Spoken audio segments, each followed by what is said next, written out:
Hello and welcome to the Frazer Hatyai show. This is going to be a video, my first video interviewing people in Bangkok that I think have something interesting to talk about. And today I'm with Mark. Mark is setting up a really interesting charity project here in Thailand and outside of Thailand as well. So I'll talk to him about that today and see what he's got to say. So Mark, do you want to quickly introduce yourself?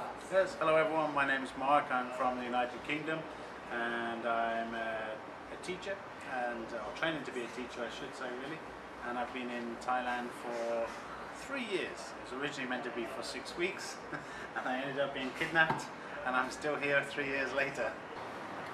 Okay, so Max recently set up a charity called EWF Global, and its aim is to help students who can't afford to study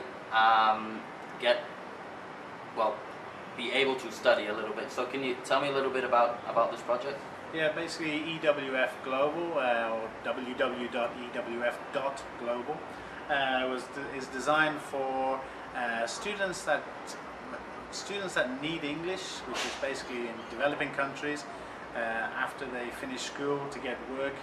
Most of the money, or to break the cycle of poverty, is in tourism.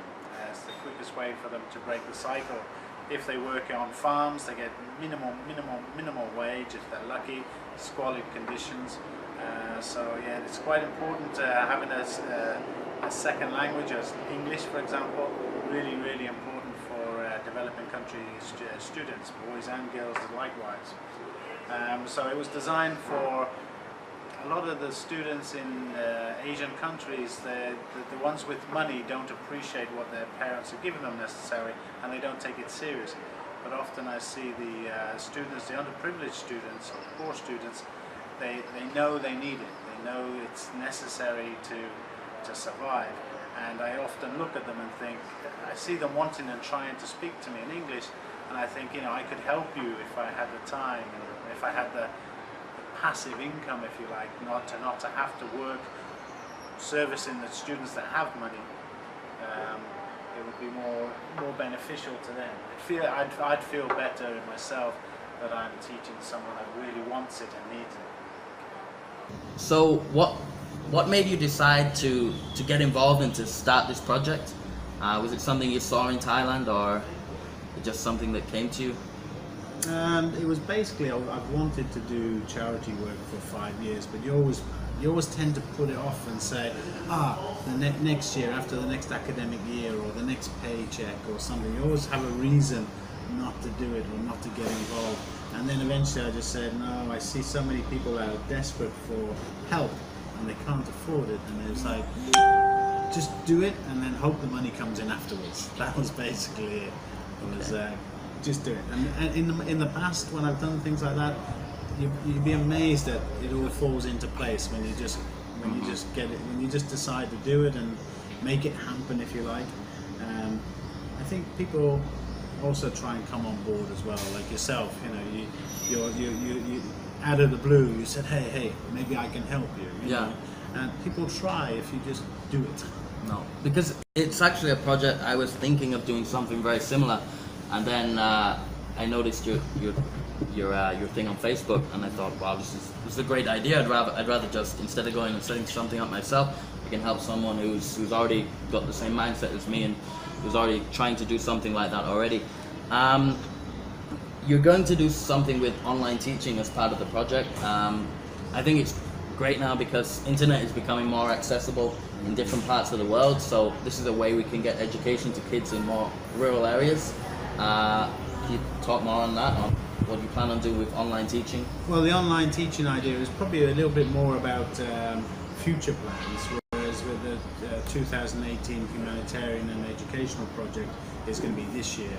The idea will be is eventually, when we have enough money to set up, is to put maybe projectors, screens, or just paint the wall white, whatever the case may be, to put projector screens and internet connections in places and generate little clubs in the poorer regions or locations that students can go to who really want to learn and who need to learn. So that would be the idea, and they can maybe, I don't know, maybe it's a school or a temple, and they can go there, and we just have to provide a teacher. There are some charities, for example, there's one in Vietnam that will send a teacher up to the district, but they only send a teacher up for 1 or 2 weeks because it's in the countryside. Yeah. And there's not many teachers that want to be in the countryside, volunteer teachers, want to be in the countryside working for free for 2 weeks. Whereas if we just target them online, we can provide a teacher to 1, 2, 3, 4, 5 schools at the same time from the comfort of a city or okay, so if you can get the school set up with the equipment first, so they're able to access the internet and take online lessons, then you can provide them as long as you're able to generate the funds. You can provide them with as many lessons as you're able to do without having to find a teacher who's willing to go to that rural area. There are teachers willing to give an hour, an hour a day, or you only need one teacher 1 hour, another teacher another day, another hour, for example, or 30-minute classes.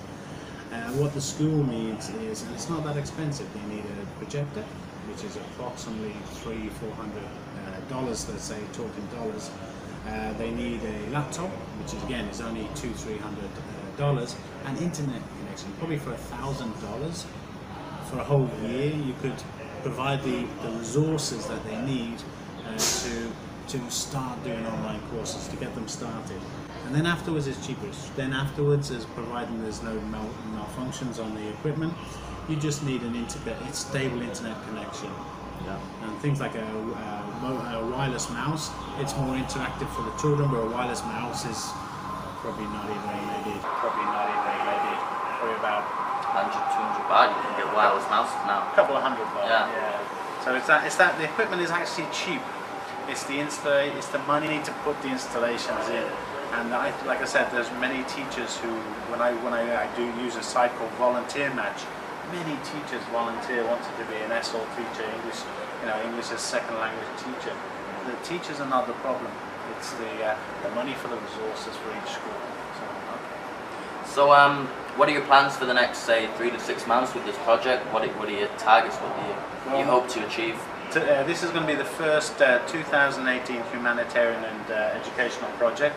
It starts on the 14th of May this year, and it's going to be for a children's home on the borders of Burma and Thailand. And they're actually stateless children, which means they don't belong to anybody. Nobody will give them papers. They're originally in the jungles, and then they set up in a little village. The Thai government was good enough to say, okay, if you build in that area, it's free. Use it. They did. They're almost self-contained, little or no support from outside, and they've done everything. They built their own wooden bridge. This bridge is the Mon Bridge is the longest bridge in Thailand. Wooden bridge, man-made wooden bridge, and it's the second longest in the whole world. And it was made by the community. They came together, these mixtures of different cultured people. Most of them who don't have a passport, they're not allowed out of their province, believe it or not. And they make their money, or they're self-sufficient because they sell stuff to the tourists. These children from the children's home dedicate 1 or 2 hours a week of their time. There's 140, 150 of these orphans, if you like, and they dedicate and they work towards working in the bakery, the vegetarian restaurant, and they do face painting. They put the face paint on the bridge. Well, what amazed me was when we actually went to see it in action, if you like, and couldn't believe the honesty of these kids. Everything they've got, they work for. There's no stealing, there's no theft, there's no pickpocketing. Everything they've achieved, and every building that they've got has been built through making clothes, bakery, farming, self-sufficient farming. It's just amazing to see. And we went there thinking we were going to help them and teach them things, and we were like looking around thinking, oh my gosh, they make tea from butterfly flower tea, and they get it made from ground butterflies, and they get it from the forest, these flowers, and then they sell them, and they're beautiful tea. I tried it. I thought, oh my God, I don't know who's teaching who. It's very interesting, especially in those rural areas. They've got those kind of skills that kind of lost in the rest of the world now. So people, I saw the project and straight away I put in a small donation what I could, and because I thought it was a great project. But a lot of people want to know where the money's going. So if you were able to raise your first $1,000, where would that money go? What would you do? The first one will definitely be for the 2018 project, which is for the resources for that, which is I have a laptop, so we're using stuff that we already have from teaching experience, for example, but things like a projector. The idea is an Epson LCD projector, which is not the top of the range, but a mid-range one. Enough to do the job, right? Enough to do the job effectively for a long time without likelihood that it's going to break down. So we could buy one for maybe $80 if we like. We're going to talk. You can replace it every 3 months. What's the point? But you need very low light in the room to allow it to be able to be displayed, and it's all about lumens and it's all about lamp life, because the lamps can cost the same amount as the actual projector. So for the first one is projector. The other one is things like we use for sending the teacher and the teacher being able to remain there for longer. Because one of the things I noticed when we were there, or one of the deficiencies in the centre, is the volunteers don't stay long enough, and these children get attached to the volunteer, but they become very transient. So they're only there for 6 months. So if we put the teacher there for longer, which we're going to start on the 14th of May, put a teacher there for longer, or a volunteer, if you like, volunteer teacher, to help them, gets involved, and that will contribute. And there's things like resources like printering, for example, the day-to-day runnings, paper, arts and crafts material to help with projects, things like that. And like I said, the internet connection, and all these sort of things that will help keep it fun, make it interesting, inspire the kids to want to learn. Even watching things like on YouTube, the great one I find with the kids to inspire them is get them hooked on things like Fireman Sam series, almost the Tank Engine, and they'll watch it time and time again. And when they're relaxed, their brain absorbs more of the English, and they see the practical application of English, etc. Really helps them a lot. Yeah. So yeah, like what you said about one of the problems being they get attached to the teacher and they don't stay too long. I think that's something that online teaching could help with as well. Yeah, it's not physical. You're not physically there, but if you can get them set up with internet and a device to study online, even cheap tablets now they can use, like without $20, $30 tablets are able to, if they can get an internet connection, kids can study online on those. And yeah, and it means that once that teacher leaves, maybe they could continue to support the school online as well. So I think it becomes sustainable then. You know, we can get some volunteer teachers to give individual classes one-to-one to the students we encounter who are really passionate about learning, who want to, because they already have the laptop installed, they have the projector, they have the space to study, and then we can expand the project. And then we'd like to move on to other projects that are similar. There are many orphanages in Southeast Asia alone, let alone talk about China and Russia and other places, who we could also then move on and start installing the same systems first-hand directly, and then be able to maybe do it remote and start working remotely once the infrastructure's in there. So let's finish off with one more question. What are your long-term goals for this project? I know you want to be able to do this full-time and put all your effort into this, right? But what are your goals in, to say, the next 2 years on this project? Well, I think the best motto is reach everybody, every time, everywhere. Is my motto. Is I'd like to be able to, anyone that needs help in relation to learning, doesn't matter whether it's maths, English, science, we can find teachers for all these things. We just need to put in the infrastructure to be able to reach the children. And if we can reach them, it's like whether it doesn't matter if it's a school, it could be a temple, we don't really care. I've taken as many restrictions as I can out. It's died off. Oh, okay, we'll just do it online, and we'll just do it for children who are students, and we'll just do it for the poor kids in maybe Thailand. And it was like, hang on a minute, why just not take all restrictions out, just say underprivileged students, people who don't have the money, who want to make their lives better, who want to break the cycle of poverty. And let's forget where, it doesn't matter where in the world it is, it doesn't matter what age, just people who need help No, I like that. I like that concept, that idea, and especially not caring about where you're from or what country, because especially for the project that you're going to get involved with kids on the border, then neither Thai or Burmese. Like there's not many people offering these guys any support or help, so I think this is a great project. If guys watching want to support you and get involved, how can they donate? You have a Patreon account and yeah, we have a Patreon. I'm not sure I was supposed to say that right. Patreon or Patreon? I'm not sure. www.patreon.com. Okay. And then EWF Global, all one word. EWF Global.